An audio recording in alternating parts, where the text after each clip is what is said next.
Welcome again to our program. It's time once again to visit with the team from the Apple organization and find out about the great work they do in the area of early childhood education and advocacy. And Apple is the Addison Partners for Play, Learning, and Education. And joining us once again is Maureen Reedy, the project director with Apple. Hi, Maureen. Thanks for coming in today. Thanks so much for having me. Glad to have you back. And would you like to introduce the guests that you brought with today? Yes, I would like to introduce Dr. Erin Alexander from the Addison Early Learning Center. She is the principal there at this Very good.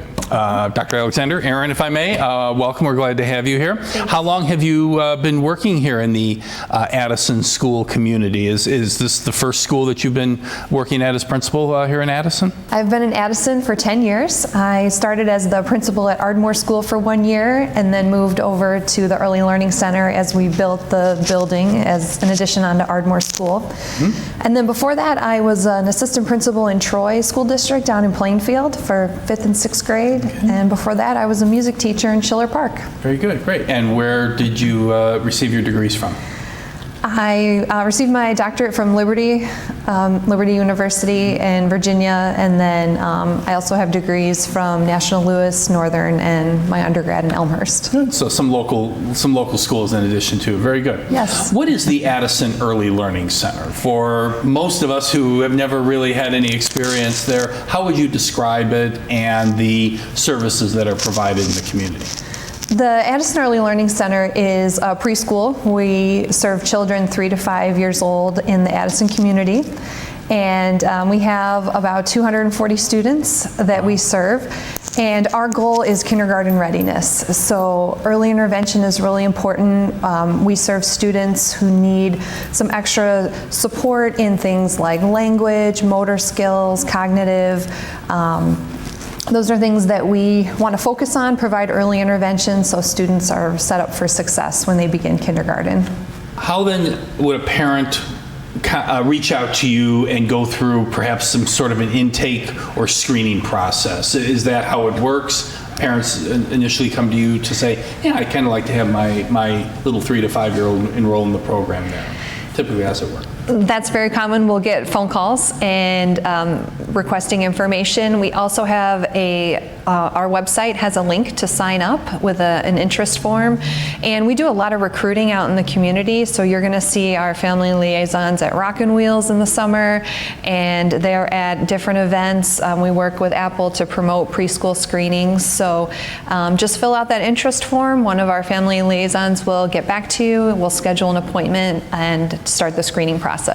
Now, we've talked about this in the past with Maureen and the Apple organization about the importance of early childhood education and 3 to 5, and then we even had the group represented the last time, Maureen, that you were in that deals with birth to 3. So why is that important? What is the real major emphasis that is needed in that 0 to 3, 3 to 5 range that obviously you're able to look at the Early Learning Center?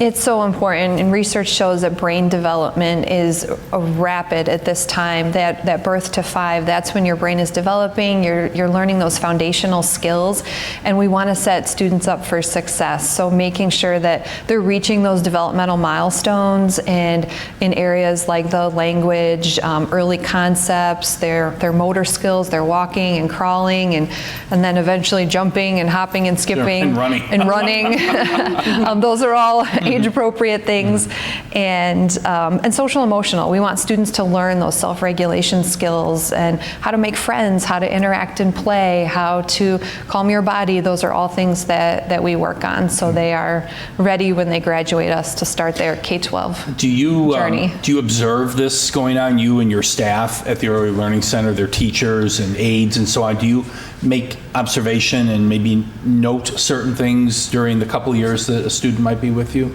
How would that work on a day-to-day basis, routine basis, in other words, with the students?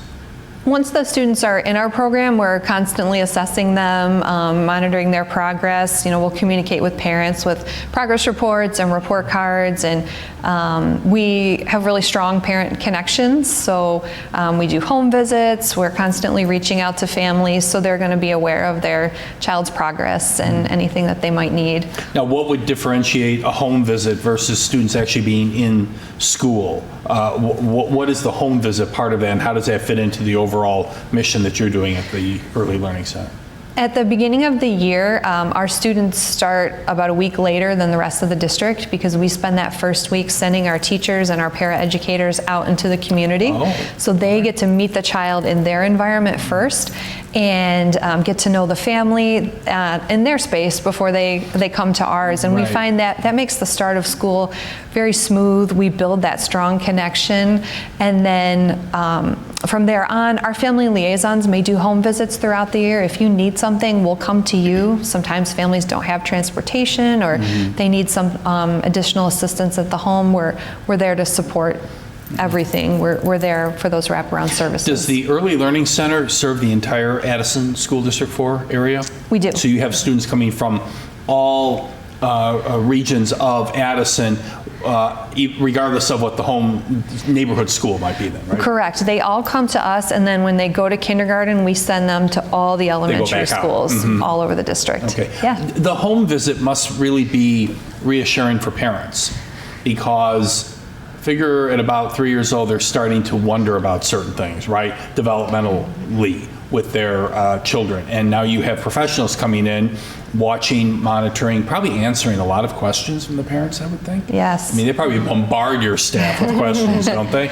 They do. It's a big deal. It's their first child, Sure. their first experience in a school, and we talk about that as a staff, that we want to be the most welcoming, the most friendly, helpful, first experience that you can have with your school education. So we want to build those partnerships because we need the parents too. We only have them for 2.5 hours, and it's really that partnership of the homeschool community that's going to make these strong foundations. What are some of the typical questions parents ask before students come in, or when you do the home visits? Yeah. You know, does that look right to you? You know, they've been doing that for 2 or 3 years. I mean, what do you think? What are some of the typical questions? Yeah, some of the basics are, you know, what do I need to bring? How do I talk to you?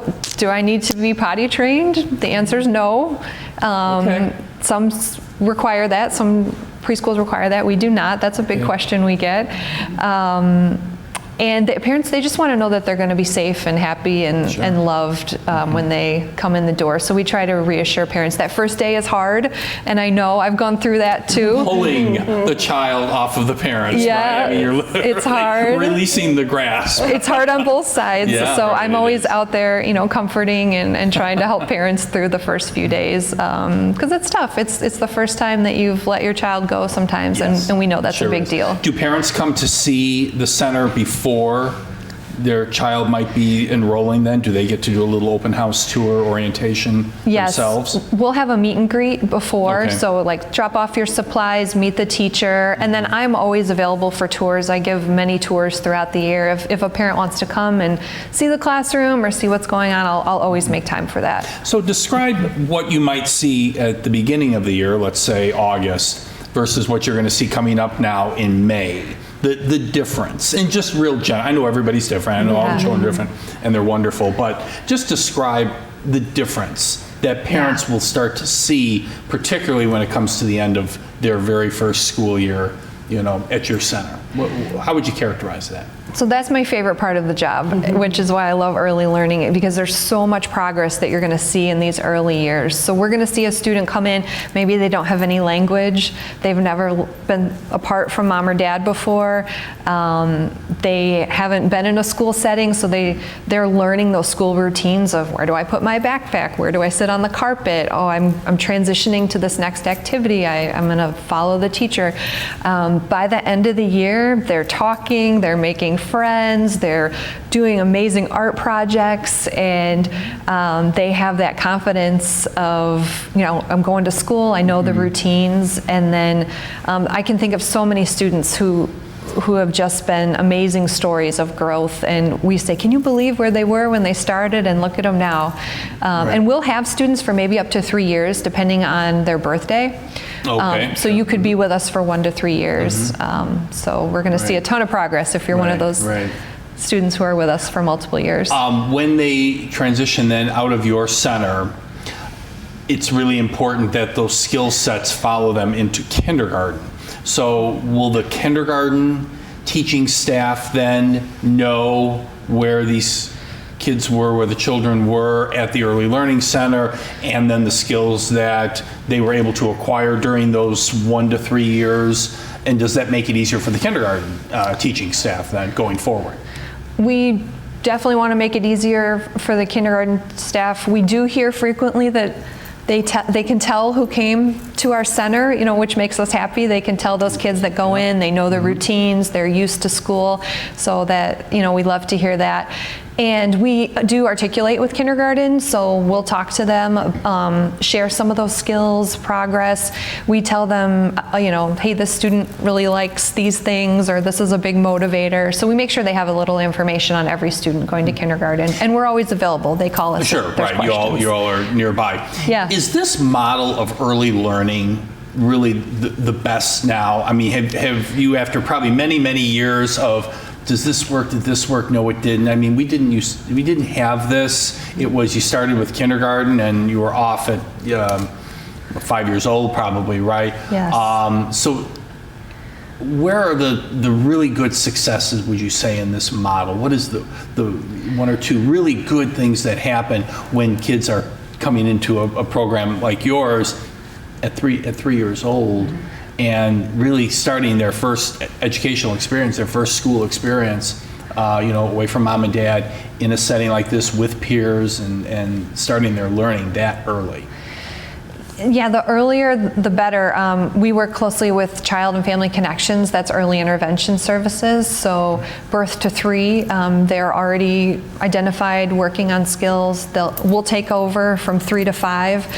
And really that language piece and the social emotional, you have to be able to communicate your wants and needs, and the more you can do that through you know, whatever means necessary, visual or vocal production, and just knowing those self-regulation skills, those are really key to being successful in kindergarten. And you mentioned language, and I wanted to ask you, and then we'll talk with Maureen a little bit, but I wanted to ask, is language in the home, can that be challenging at times when the kids are, for example, around students who are not necessarily speaking that same language, and then going home? Is there a challenge that, and how would you address something like that? Language at home versus language that is being used in the classroom. How do you work around that?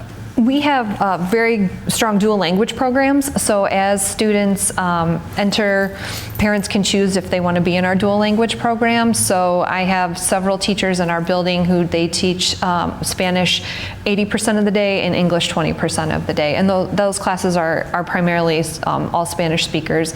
And we're building those academic skills, and then the language comes later. It takes about 7 years to learn a language, so the district as a whole has a vertical vision of how that progresses as you go through the grade levels. And we've heard that from the ASD4 people in the biliteracy group, and they've been in to talk about that, and it's accessible at all grade levels. Yes. So, and that's been really important throughout the entire elementary school year. So Maureen, now let's find out how this fits in with Apple's model and your vision and all the collaboration, all the various collaborative organizations that work with you. This sounds like one of the really basic foundations then that fits perfectly with your outreach to the community when you talk about early childhood education, advocating for the whole family and so on. This must be a key component to what you do. Definitely.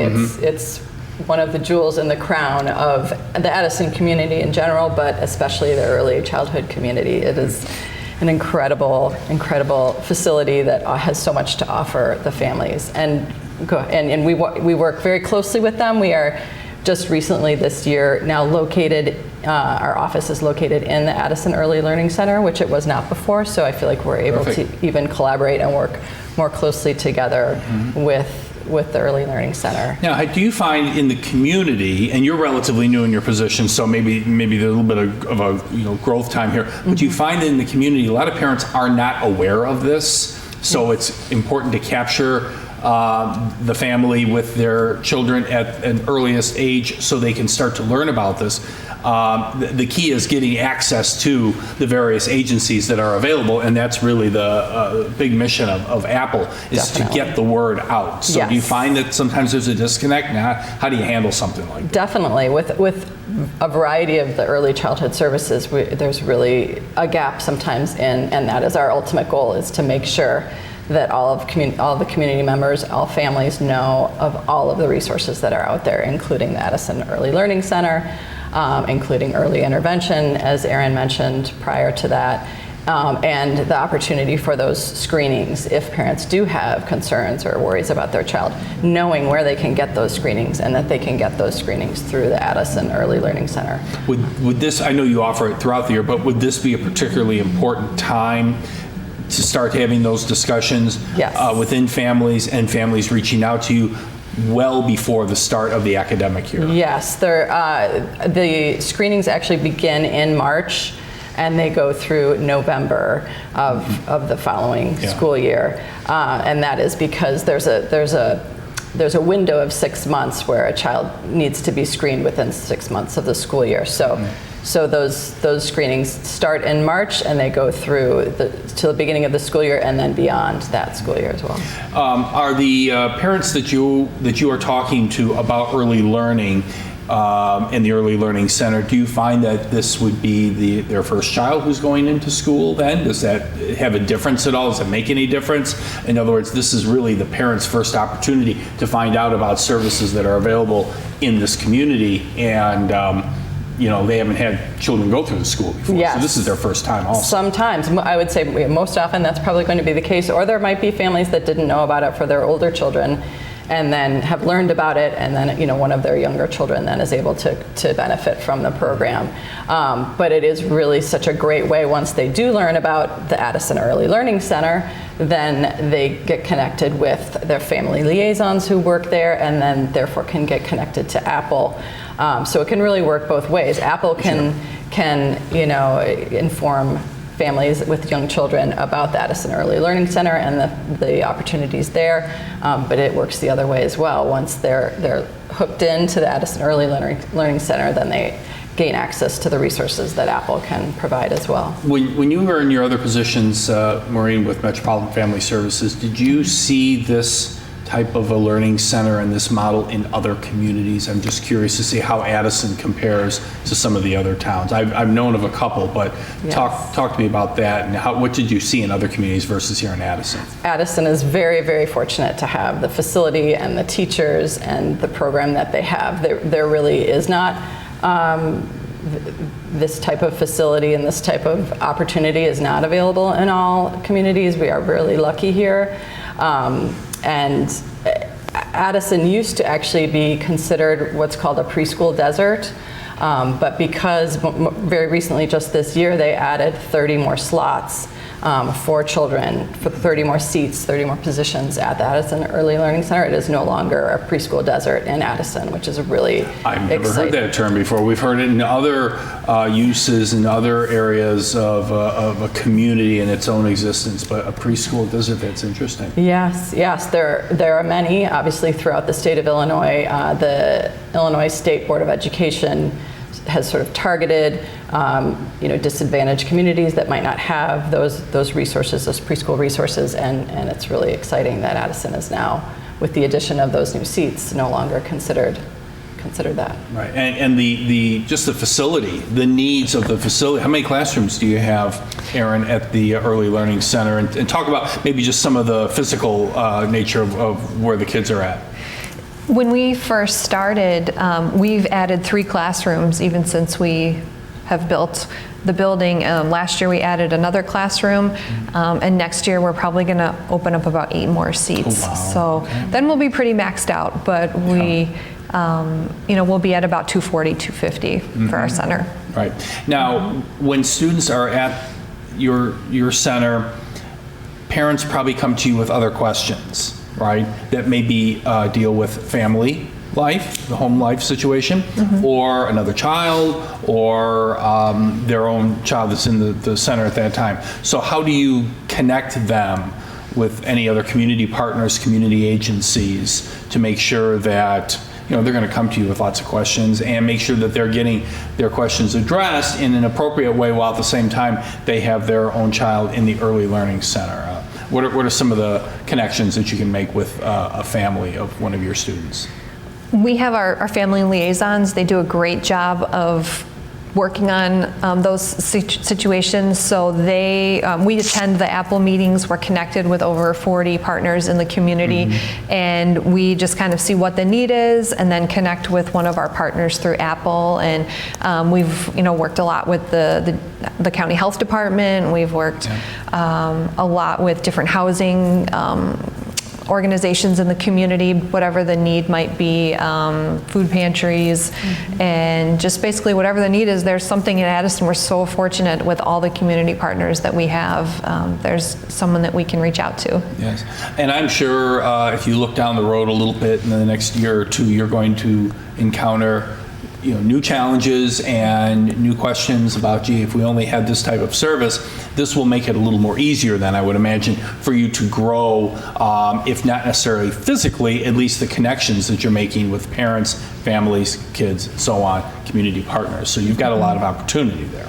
We do. We work very closely with Metropolitan Family Services as well. They run the Head Start program and the Addison Children's Center. So we're constantly talking, if a student can't get into our program, where can we plug them into? And we've recently developed a partnership with the local daycare providers in Addison.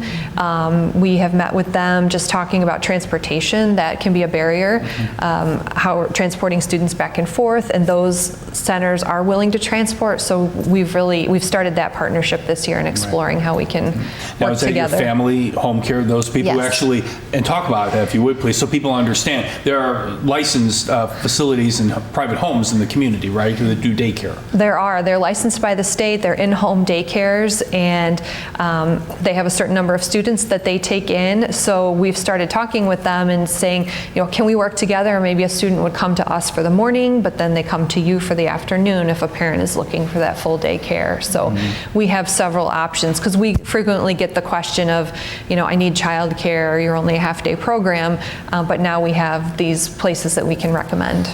And as family dynamics change, mom and dad both work. Sometimes there are multiple jobs. There may be other children involved, or they may be, mom and dad may care for their own parents. That's a lot to unpack for a young family, and then to have young children. So your center and your staff must be providing, great services for all of the families in the community.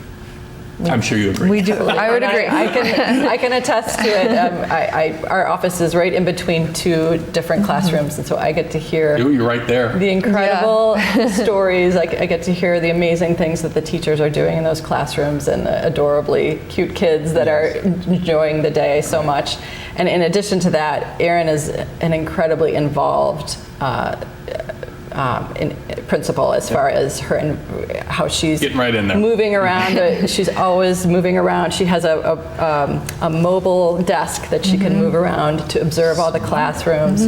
She participates at story time and singing in the classroom. She's actually an incredible singer in addition to being a principal. And she's always out there, supporting and helping the families during those transition times in the beginning and the end of the day. So it's just incredible to watch them at work. I feel so lucky to be a part of. You can see that. Erin, thank you very much for talking with us about the Addison Early Learning Center.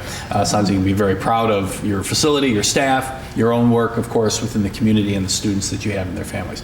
Maureen, let's talk about some upcoming events. We're getting near the end of the school year. Yep. And I know Apple is big and involved in making sure that kids are ready for summer and the learning continues. So talk a bit about some of the upcoming events that you'll be a part of. Yes, one of the biggest events of the year is what they're now calling the ASD4 is calling the Big Summer Blowout, or their Summer Blowout.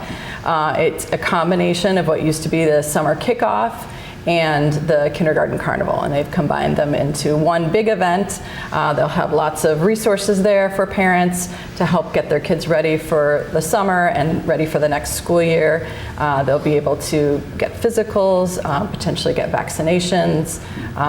It'll be a lot of fun. There's going to be paletas there to eat, and a lot of fun as well. If there's food, it's always a great opportunity. It's good to go no matter what. And when is that going to be? That's on May 16th from 4 to 8 p.m. And it's at the Indian Trail Junior High. Okay. Open, you don't have to register in advance. Just show up, bring the kids. Yep, the whole get ready family. to eat. Lots of fun. Definitely. Running around, getting ready for summer. So. Yes. And then there's also a few more developmental screening days coming up for the Addison Early Learning Center. One per month that will be. And to reach out for that, is it through the District 4 website, Addison School District 4 website? All right, for the screening, right. Well, Dr. Alexander, thank you very much for coming in today to tell us about the Addison Early Learning Center. Maureen, as always, thank you for coming in and keeping us up to date on the various partner agencies that you work with through the Apple organization. And if you have questions about some of the topics we've talked about today, Apple or the Addison Early Learning Center, you can always reach out to either one of these agencies through the Addison School District 4 website. So our guests today have been from Apple, Maureen Reedy, the project director, and Dr. Erin Alexander, principal of the Addison Early Learning Center. We appreciate you coming in today, and we will see you on our next program. I'm Don Weiss. Thank you for joining us.